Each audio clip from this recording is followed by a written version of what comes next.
Hello student, today I will explain NCERT textbook class 9 Beehive chapter first The Fun They Had. This story has written by Isaac Asimov. Isaac Asimov was an American writer and professor of biochemistry at Boston University. He was born January 2nd, 1920 and he was died April 6, 1992. He was known for his works of science fictions and popular science. So basically, he emphasized in his writing on the topic science fiction. So in this story, we will also aware about the science fiction. What is? This is the image of the Isaac Asimov. You can recognize him. Now, introduction. This is a very light story. It is set in the future. ये बहुत ही light story है जो future के बारे में लिखी गई है. It will make all of you love school. ये आपको स्कूल से प्यार करना सिखाएगी. This story is regarding school life and ये जो स्टोरी है वो स्कूल लाइफ के बारे में लिखी गई है. And how those children who do not go to school miss school. और वो बच्चे जो स्कूल नहीं जा पाते हैं वो कितना स्कूल को मिस करते हैं वो इसमें बताया गया है. The setting of the story is in the future. ये फ्यूचर के बारे में लिखी गई है. When perhaps there will be no school no books. जहाँ पर कोई भी स्कूल नहीं है, कोई भी बुक्स नहीं है. Now how those students will miss going to school and will feel that their ancestors, that is the present generation, you all. जो भी बच्चे कितना वो मिस करते थे जब वो स्कूल नहीं जा पाते होंगे. एंड विल फील दैट कि जब उनके एंसिस्टर ये बताते होंगे कि आपकी जनरेशन में जहाँ पे स्कूल नहीं है, बुक्स नहीं है, बट उनके समय में स्कूल था जहाँ पे बच्चे एक साथ इकट्ठा होते थे, स्टडी करते थे, तो कैसा लगता होगा. You all had fun going to school. आप सभी इंजॉय करते थे जब वो स्कूल जाते थे, अब मीटिंग करते थे एंड हेल्पिंग ईच अदर. जब वो लोगों अपने फ्रेंड से मिलते थे क्लास में, स्कूल में, और एक दूसरे का हेल्प करते थे होमवर्क करने में. In the end we come to know that. और अंत में हमें ये पता चलेगा that this is an imagination of a young girl name Margie. कि ये जो स्टोरी है वो एक इमेजिनेशन बेस्ड यंग गर्ल मार्गी जो इमेजिनेशन करती है उस पर लिखा गया है. Who comes to know that their ancestor used to go to school. जिसको ये पता चलता है कि उसके एंसिस्टर जो थे वो स्कूल जाया करते थे. All the children use to study together. जहाँ पे सारे बच्चे एक साथ स्टडी करते थे. She feels that they all had a lot of fun. और वो महसूस करती थी कि वो सब बहुत ज़्यादा फ़न करते थे. When they went to school. जब वे स्कूल जाते थे. So when we read the story we feel that. So जब हम इस स्टोरी को पढ़ेंगे तो हम ये फील करेंगे कि school life is very good. कि स्कूल लाइफ बहुत अच्छी होती है.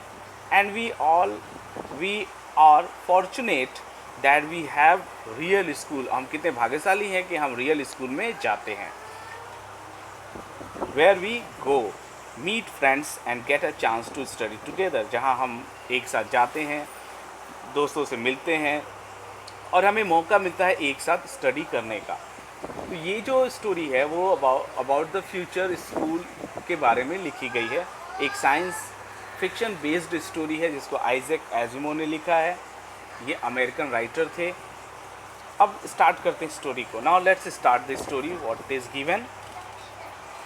मार्गी even wrote about in it that night in her diary. Margie ने अपने डायरी में रात को ये लिखा. On the page headed 17 May 2157. उसने पेज के ऊपर हेडिंग जो डाला उस पर उसने डेट क्या रखा डायरी के पे 17 मई 2057. अबाउट 140 ईयर्स फ्यूचर की बात हो रही है. She wrote. अब वो अपने डायरी में क्या लिखती है. She wrote today Tommy found a real book. आज टॉमी को एक रियल बुक मिल गई. It was a very old book, ये बहुत ही पुरानी बुक थी।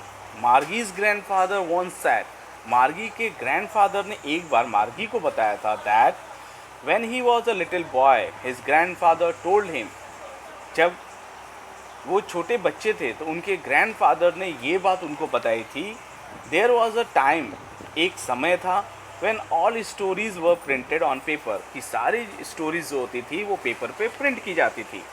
They turn the pages, way pages को टर्न करते हैं, देखते हैं, क्यूरियोसिटी होती है, क्यों? क्योंकि वो फ्यूचर स्कूल से जुड़े हुए हैं और जब उन्हें ओल्ड प्रिंटेड बुक मिल जाती है तो उनके अंदर बहुत ज़्यादा क्यूरियोसिटी होती है कि वो है कैसा। विच वर येलो एंड श्रिंकली, जो येलो पेज हो गए थे उसके, क्योंकि वो पुराना बुक हो गया था, और श्रिंकली मतलब टेढ़े मेढ़े, बहुत सारे लाइंस उस पर थे, फोल्ड्स पड़ गए थे, जैसा कि हम अपने बुक्स में भी देखते हैं अगर हम बहुत ज़्यादा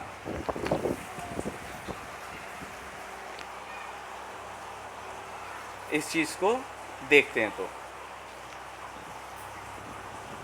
and it was awfully funny to read words that stood still instead of moving the way they were supposed to on a screen, you no.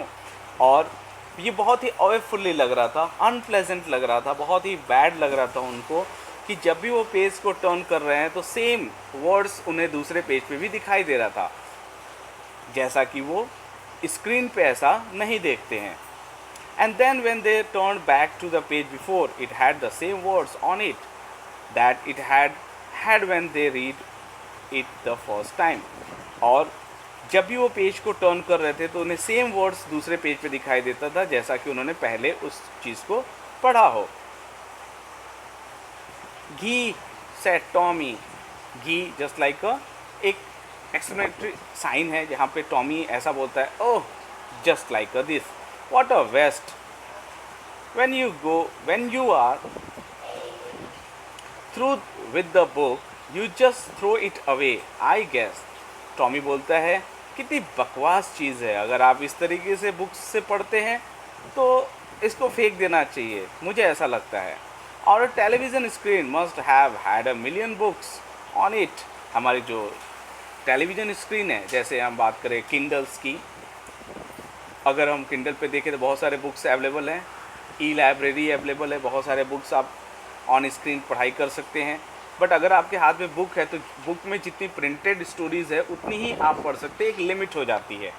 तो जब टॉमी को ये चीज़ फील होता है कि इसमें इतनी ही स्टोरी है, सेम ऐसे ये बोरिंग है, कोई इमेज नहीं है, कुछ भी नहीं दिखाई दे रहा है, तो उसको बोलता है कि बहुत ही बेकार चीज़ है, इसको फेंक देना चाहिए। अब वो कंपेयर करता है उस बुक से अपने टेलीविज़न स्क्रीन के बुक से, तो वो बोलता है कि इससे तो बहुत अच्छा मेरा टेलीविज़न स्क्रीन है जहाँ पे बहुत सारे बुक्स हैं, I wouldn't throw it away, मैं उसे कभी भी नहीं फेंकूँगा। Same with mine said Margie, मेरे साथ भी ऐसा ही है, मुझे भी बहुत अच्छा नहीं लगा, मार्गी भी ऐसा ही बोलती है। सी वॉज 11, वो 11 ईयर्स की है, and hadn't seen as many telebooks as Tommy had, वो 11 ईयर्स की है लेकिन उसने अभी भी उतनी सारी बुक्स नहीं देखी, इलेक्ट्रॉनिक ई बुक्स नहीं देखी जितना टॉमी ने देखा हुआ है। ही वॉज 13, टॉमी जो है वो 13 ईयर्स का है। She said where did you find it, तब मार्गी पूछती है कि ये तुम्हें कहाँ से मिला।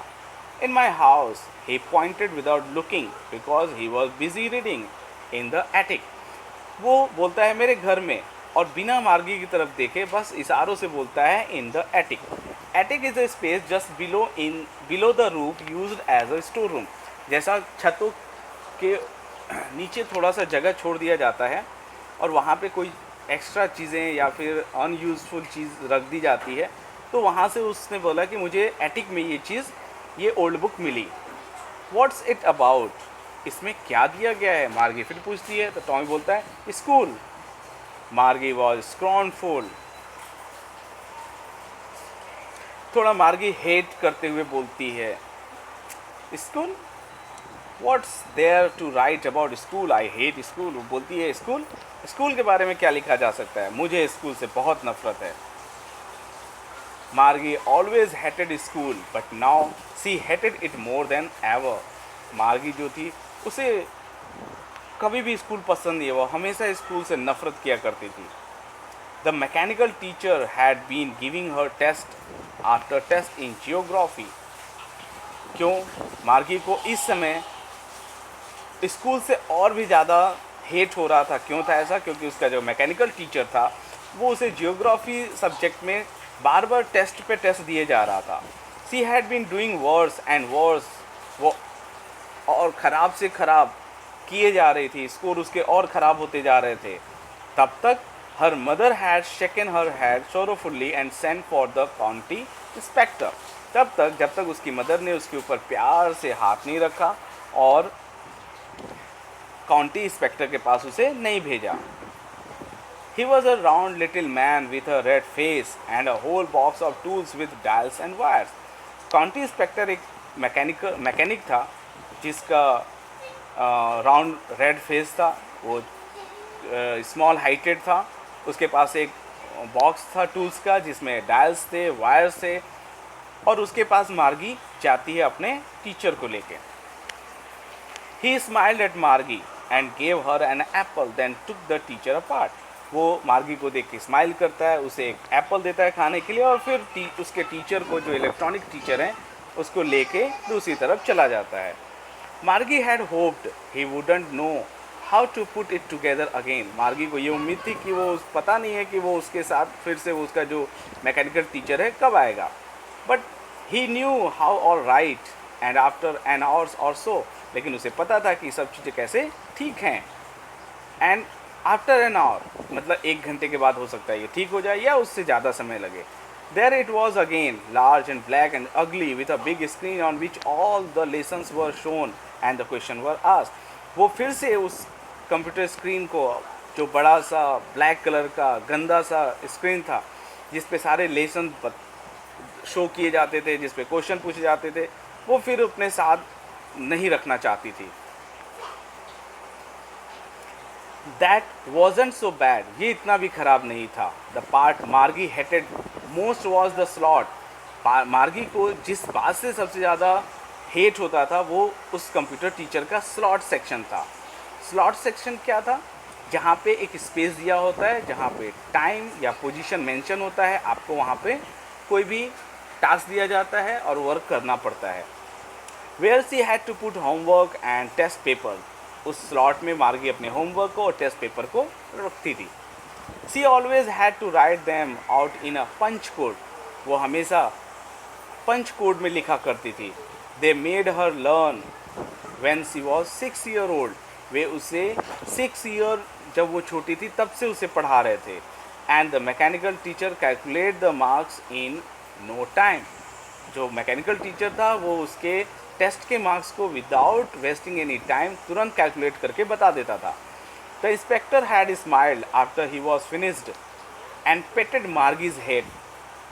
जब इंस्पेक्टर ने उसके इलेक्ट्रॉनिक मैकेनिकल टीचर को रिपेयर कर दिया तो मार्गी को देख के थोड़ा स्माइल करता है.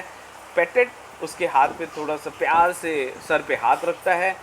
And he said to her mother, और वो मार्गी के मदर से बोलता है, it's not the little girl's fault. ये लिटिल गर्ल की फॉल्ट नहीं है, गलती नहीं है, मिसेस जॉन.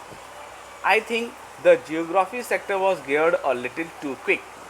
मुझे ऐसा लगता था कि जो जियोग्राफी सेक्टर था वो थोड़ा फास्ट सेट हो गया था, जिससे कि उसके जो पढ़ाने का जो स्पीड था वो बढ़ गया था, और जिसको मार्गी, जो एक छोटी गर्ल है 11 years की, वो उसको कवर नहीं कर पा रही थी. तो ये गलती जो है मिसेस जॉन्स, वो मार्गी की मदर जो है मिसेस जॉन, उनको काउंटी इंस्पेक्टर बताता है कि ये इस लिटिल गर्ल मार्गी की गलती नहीं है, वो जो जियोग्राफी सेक्टर था वो थोड़ा सा फास्ट हो गया था, इसलिए ऐसा हो रहा था, जिसको एडजस्ट करना पड़ता है.